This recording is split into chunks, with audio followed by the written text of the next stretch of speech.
ബൈസെപ്സിന് Z bar ചെയ്യണതാണോ normal barbell കേർൾ ചെയ്യണതാണോ നല്ലത്? രണ്ടും തമ്മിലുള്ള വ്യത്യാസം എന്താണെന്നുള്ളത്. രണ്ടും ടാർഗറ്റ് ചെയ്യുന്നത് ബൈസെപ്സിനെ തന്നെയാണ്. രണ്ടിലും ഡിഫറൻസ് എന്ന് പറയുന്നത് ഗ്രിപ്പാണ് മെയിൻ ആയിട്ട്. അതിൽ നമ്മുടെ സ്ട്രൈറ്റ് ബാർ ചെയ്യുമ്പോൾ നമ്മുടെ പാമ്പ് ഫുൾ ആയിട്ട് സുപ്പൈൻ പൊസിഷനിലായിരിക്കും, അതായത് ഈ ഒരു ലെവലിലായിരിക്കും നമ്മുടെ പാമ്പ് വരുന്നത്.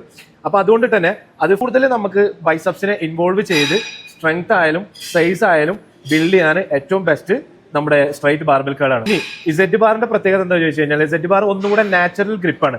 അതായത് നമ്മൾ ഫുൾ ആയിട്ട് ഈ ഒരു ലെവലിലല്ലാതെ വരിക, അതായത് കുറച്ച് കംഫർട്ടബിൾ ആണ് നമ്മുടെ റിസ്റ്റിന് വരുന്നത്. അപ്പൊ അതുകൊണ്ട് തന്നെ റിസ്റ്റിന് സ്ട്രെയിൻ കുറയാൻ അത് സഹായിക്കും. ഇസെഡ് ബാർ ടാർഗറ്റ് ചെയ്യുന്ന മസിൽ സെയിം തന്നെയാണ്. എന്നിരുന്നാൽ പോലും ബ്രാക്യാലിസ് ആയാലും അതേപോലെ നമ്മുടെ ഫോറാം മസിൽസ് ആയ ബ്രാക്യോ റേഡിയാലിസിന് കുറച്ചും കൂടെ സ്ട്രൈറ്റ് ബാറിനെക്കാട്ടിലും ഇൻവോൾവ്മെന്റ് കൂടുതലാണ്. അതേപോലെ തന്നെ നമുക്ക് ഒന്നും കൂടെ കംഫർട്ടബിൾ ആയിട്ട് ചെയ്യാനും പറ്റും. അപ്പൊ ഇനി ഏതാണ് ഈ രണ്ടിലും ചെയ്യേണ്ടതെന്ന് ചോദിച്ചു കഴിഞ്ഞാൽ രണ്ടും നിങ്ങൾക്ക് ചെയ്യാം. ചിലർക്ക് റിസ്റ്റ് സ്ട്രൈറ്റ് ബാർ ചെയ്യുമ്പോൾ റിസ്റ്റ് പെയിന് വരാൻ ചാൻസ് കൂടുതലാണ്. അവർക്ക് ഒന്നും കൂടെ കംഫർട്ടബിൾ ആയിട്ട് ചെയ്യാൻ പറ്റുന്നത് ഇസെഡ് ബാർ ആണ്. ഇനി രണ്ടും നിങ്ങൾ കമ്പൈൻ ആയിട്ട് ചെയ്യുന്നതായിരിക്കും ഏറ്റവും ബെസ്റ്റ് എന്നാണ് എൻ്റെ ഒരു സജഷൻ. അപ്പോൾ വീഡിയോ ഷെയർ ചെയ്യാനും സേവ് ചെയ്യാനും മറക്കണ്ട. This is thank you ജഗാസ്.